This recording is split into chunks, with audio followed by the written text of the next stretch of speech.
মেঘলার হাত ঠান্ডা হয়ে গেল। রাত 1:45 মেসেজ। কাল রাতে তোমার সাথে কথা বলে ভালো লাগলো। সে কয়েক সেকেন্ড ফোনটার দিকে তাকিয়ে রইল। মাথার ভেতর হাজারো প্রশ্ন। রাতে কথা, আমার ঘুমের পর। আদ্রিত তখন বাথরুমে। মেঘলা ফোনটা আবার রেখে দিল। সে জানে সন্দেহ দিয়ে সম্পর্ক শুরু হয় না, কিন্তু মন কি এত সহজে মানে? সারাদিন মেঘলা চুপচাপ। আদ্রিত খেয়াল করলো, কিছু হয়েছে? মেঘলা হেসে বলল, না তো। কিন্তু সেই হাসিটা চোখে পৌঁছালো না। রাতে খাওয়ার সময় মেঘলা বলে ফেলল, তুমি কি আমাকে সব কথা বলো? আদ্রিত হবাক। মানে? মেঘলার গলায় কাঁপন। রাত 1:45 কার সাথে কথা বলছিলে? ঘরে নীরবতা। আদ্রিত কয়েক সেকেন্ড চুপ, তারপর ফোনটা এগিয়ে দিল। দেখো। মেঘলা কাপা হাতে চ্যাট খুলল। মেয়েটার নাম সোহিনী। চ্যাটে লেখা, দাদা, আমার ম্যারেজ অ্যানিভার্সারির জন্য একটা সারপ্রাইজ প্ল্যান করতে চাই। ভাবির পছন্দের গান কোনটা বলবেন?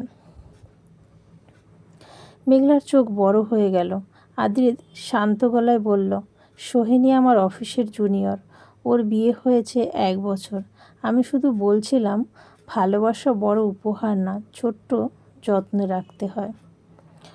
মেঘলার চোখে জল চলে এলো। তাহলে আমাকে বলনি কেন?